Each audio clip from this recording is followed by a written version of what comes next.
Merci d'être sur OM5, Outre-mer 5 avec Lénaïque et mon invitée s'appelle Brigitte Langard Terriva. Terriva, parce que c'est un prénom tahitien, elle va nous expliquer pourquoi elle a ce prénom, parce que évidemment, quand vous allez la voir, vous allez vous dire « mais elle ne ressemble pas à une tahitienne », mais encore qu'il faut se méfier, hein, parce que vous savez, il y a aussi des tahitiennes qui ne sont pas très bronzées, regardez-moi, je suis demi-tahitienne, je ne suis pas très bronzée, et puis il y en a d'autres qui sont des tahitiennes d'adoption. Bonjour. Bonjour, Yaorana. Yaorana, voilà, bonjour en langue tahitienne. Alors Brigitte, il faut nous raconter un petit peu votre aventure polynésienne. C'était en quelle année? Ça a commencé quand? Alors, on était à Tahiti de 2009, été 2009 à été 2011. Et vous êtes allé, vous avez suivi votre mari? Voilà, qui était muté là-bas. Toute la famille a suivi. Et puis, pendant 2 ans, on a fait tout ce qu'on pouvait faire à Tahiti pour découvrir la culture et puis les îles de Tahiti. Vous connaissiez déjà Tahiti? Vous étiez déjà intéressé à la Polynésie en général avant d'y aller ou pas du tout? Tahiti, je pense que je connaissais Tahiti depuis que j'étais toute petite. Je ne sais pas ce que j'ai dû voir quand j'étais petite parce que j'ai toujours rêvé d'aller à Tahiti sans forcément me faire une représentation particulière par après. Et quand on a su qu'on partait, on était tous très contents de partir. Donc, vous aviez des idées déjà sur l'île, sur ce que vous alliez vivre, sur la façon de vivre en Polynésie? Pas forcément. Je sais que j'ai déjà été dans des pays où il fait quand même chaud, le climat est différent de celui de la France, donc je sais que le mode de vie est forcément différent. On est plus souvent dehors. Déjà en France, entre le sud et le nord, il y a quand même aussi déjà des différences de mode de vie, donc je me doutais bien que ce serait différent, mais j'avais pas forcément d'idées préconçues très précises là-dessus. Donc moi je suis arrivée vraiment pour tout découvrir, sans a priori, au contraire. Et qu'est-ce qui vous a plu le plus? Les gens. C'est vraiment les relations avec les Tahitiens, les Polynésiens qui m'ont vraiment le plus plu. Et d'ailleurs, c'est souvent ce que les gens ne comprennent pas quand on rentre en métropole. Ils imaginent tous qu'on a la nostalgie du soleil, de la mer, du sable. Mais en fait, non, on a la nostalgie des gens qu'on connaît, qui sont restés là-bas et qu'on aimerait bien pouvoir continuer à voir. Alors, vous avez embrassé même la tradition, la culture polynésienne, parce que vous décidez un jour d'aller au conservatoire pour prendre des cours de chant, de danse traditionnelle. Voilà, dès le début, dès le premier trimestre, non seulement j'étais inscrite au conservatoire, mais aussi 4 de mes enfants y étaient aussi. Et donc on a commencé par ça parce que je pense que c'est vraiment quelque chose d'emblématique de la culture polynésienne, puisque le chant, c'est pas le chant et la danse, c'est vraiment le mode de transmission de la culture polynésienne, entre autres. Et c'est très très important. Alors vous arrivez au conservatoire et là on vous demande de chanter en tahitien. Comment ça se passe? En fait, Mamie Louise est enfin, sait nous convaincre, donc il n'y a pas de souci, on chante. Parce que dans le cours, il n'y avait que des métropolitaines. Non, il y avait également des tahitiennes. Ouais. Alors les débutantes, c'est essentiellement des métropolitaines. Et puis comme j'avais des problèmes d'horaire, j'ai tout de suite été aussi, dès le début, avec des tahitiennes. Et ça, j'ai vraiment apprécié parce que j'étais tout de suite dans le bain à leur demander des conseils. Justement de parler tahitien quand on n'a jamais... même peut-être entendu parler tahitien? En fait, on s'y met. Je pense que c'est avec de la bonne volonté. On essaie d'abord de comprendre un petit peu les mots-clés, parce que la structure de la phrase est totalement différente. Moi, j'avais déjà chanté dans d'autres langues que la mienne, mais bon, ça reste des langues européennes avec des structures assez semblables, donc ça se passe bien. La structure de la langue tahitienne est complètement différente. Donc moi, mon repère, c'était des mots-clés dont je connaissais la signification, et après, j'essaie de remplir entre les mots-clés. Là, c'était juste avant l'émission, vous disiez bon, des fois c'était un petit peu la soupe, mais voilà.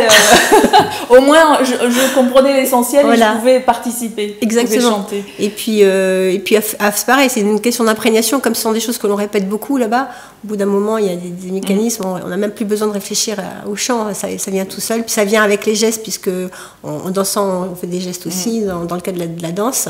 Et oui, puis, tous les gestes ont une importance, ça raconte quelque chose, parce que justement, de loin, il faut que le téléspectateur, si on parle d'un bébé, on va peut-être le bercer, donc exactement. On va comprendre. Si on parle du cœur, on va montrer son cœur. Si on parle d'une fleur, on va mettre la main à l'oreille. Voilà. Donc, vous découvrez tout ça, mais entre les cours, parce que moi, je vous ai rencontré dans le cadre de mon travail, j'étais en train de faire des interviews au grand concours de chant et danse en Polynésie, ça dure 1 mois à peu près, ça commence fin juin et ça termine fin juillet. Et là, je vous découvre dans un groupe des îles Australes. en train de chanter. Oui. C'est une expérience extraordinaire, parce que c'est passer du inoubliable. cours à aller devant le public, comment vous avez appréhendé ça? Je suis dans un groupe, hein, donc c'est un groupe important. Donc moi j'étais une toute petite fleur dans un grand bouquet, donc je me sentais pas du tout inquiète pour ça. Et puis l'accueil que j'avais, l'accueil, la chaleur de ce groupe, ça emporte aussi. Hein, alors pourquoi un groupe des Australes? Ça aurait pu être un groupe de Tahiti par exemple, mais pourquoi celui des Australes? En fait, c'est parce que comme je savais qu'on restait que 2 ans à Tahiti, la deuxième année, je me suis dit il faut que je fasse le Heiva, parce que si je le fais pas là, je le ferai jamais. Et j'avais été voir justement au conservatoire Mamie Louise, qui était le pilier du conservatoire, et je lui avais demandé conseil d'abord si elle pensait que je pouvais le faire. Elle m'a encouragée et elle m'a envoyée vers un des musiciens du conservatoire qui était musicien aussi dans ce groupe des Australes, et c'est grâce à cela que je me suis retrouvée dans un groupe où je ne connaissais absolument personne et où j'étais accueillie à bras ouverts et où vraiment j'étais encouragée et enfin, je regrette vraiment pas, parce que c'est des souvenirs pour la vie. Oui. Ouais. Et alors, c'est combien de temps de préparation avant le concours? On commence en février et le concours est en juillet. Donc voilà. Et plus on s'approche du concours, plus le nombre de répétitions augmente et les durées augmentent. Donc au début, on commence par 2 fois 2 heures en semaine, et puis 2 heures encore le week-end éventuellement, et puis après c'est 2 fois 2 heures en semaine, mais 4 heures, 5 heures le dimanche, voire plus. Et après, c'est plus la fabrication des costumes. Et puis en plus, vous compliquez la tâche, parce que non seulement vous chantez, mais vous décidez de participer en danse aussi à ce concours. Mais en fait, au départ, c'était plutôt pour la danse. Et puis j'ai chanté aussi. Je pensais vraiment pas que je ferais ça, mais bon, pareil, j'étais encouragée par tout le groupe, et j'étais au chant, et c'est comme ça qu'effectivement on s'était rencontrés au moment du chant au Heiva. Et alors, donc plusieurs mois de préparation. Finalement arrive le grand soir. Alors ce qui est extraordinaire dans ces concours, c'est qu'on répète des mois, des semaines, enfin c'est très très prenant dans la vie du Polynésien aussi, parce que évidemment dans ces concours il y a très peu de métropolitains ou de métropolitaines comme Brigitte qui font le pas. Déjà moi il m'a fallu attendre plus de 40 ans pour y aller au Heiva, donc c'est dire. Et alors quand on est sur scène, c'est juste 1 heure de prestation, hein. Donc ça va très très vite. Ça va très vite, et le chant c'est encore plus court. Oui.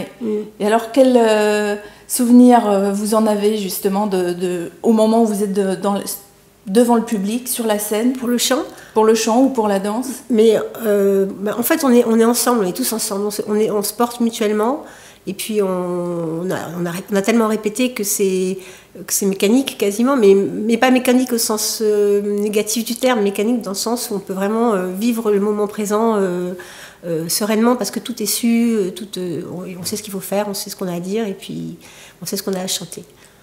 Dis donc, moi je suis impressionnée, hein, parce que moi qui ai fait le Heiva aussi, je l'ai fait 1 fois dans ma vie, hein.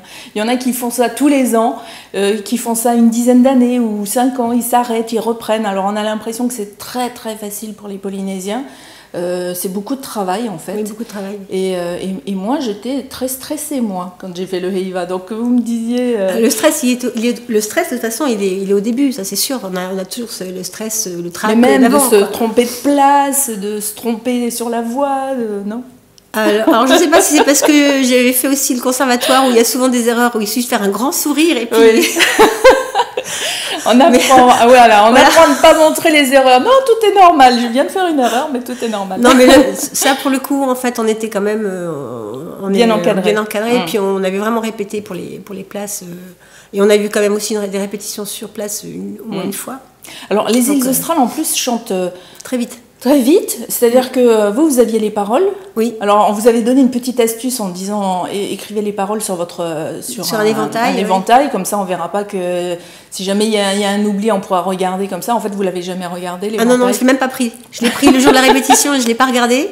Et le jour où on est passé pour le Heiva, j'ai pas pris l'éventail de toute façon, du tout. Et alors, cette façon de chanter aussi est très. Est-ce que moi, ça me fait penser parfois un petit peu au chant corse. Est-ce que on peut faire une analogie, enfin une... Alors, je sais pas. Enfin, moi, j'ai mes parents qui habitent en Corse, donc je pense pas qu'il y ait quand même. Il y a une certaine analogie dans le sens, effectivement, il faut écouter les autres voix, écouter, se concentrer, etc. Mais pour moi, c'est quand même différent. C'est beaucoup plus joyeux aussi que le chant corse, que la plupart des chants corses. Moi, c'est surtout les Australes. Enfin, je trouve que ça file, ça va très très vite, c'est très gai. Enfin, je trouve que ça emporte les Australes. Alors après... Alors les Australes, c'est un archipel c'est l'archipel le plus au sud de la Polynésie. Hein. Il fait un peu plus froid là-bas. Vous avez eu l'occasion d'y aller? Non, à mon grand regret. C'est vrai? Non, je n'ai pas pu. Bon, vous avez dansé et chanté avec un groupe des Australes, voilà. Vous n'avez pas eu l'occasion de visiter. Il faut dire que c'est pas facile d'y aller aux Australes. Non, c'est pas facile. C'est un peu loin et puis il faut avoir l'occasion. Mais vous y retournerez dans ce cas. Ah, j'espère. J'espère y retourner. Alors aujourd'hui, vous êtes à Paris et alors vous êtes encore dans la tradition polynésienne parce que vous avez rejoint un groupe, le groupe de Béatrice, qui s'appelle Te Ori Tahiti Hiro Atumu. Alors évidemment, vous n'allez pas pouvoir le noter comme ça, mais rassurez-vous, on vous donnera toutes les informations. Il y a une page Facebook, ce groupe est à Massy. Donc si vous avez envie de chanter, de danser à la façon tahitienne et de rejoindre Brigitte et tout le groupe, parce que dans le groupe c'est pareil, il y a beaucoup de métropolitains et métropolitaines et aussi des Polynésiens. Tout à fait, oui. Voilà. Oui. Merci mille fois de nous avoir raconté cette aventure polynésienne. Et puis, qu'est-ce qu'on peut vous souhaiter pour 2015, puisqu'on est en début d'année? Bien, une bonne santé, et puis de bonnes séances de danse et de chant tahitien. Alors, bonne santé et bonne séance de chant et danse. Merci. Merci beaucoup. Brigitte.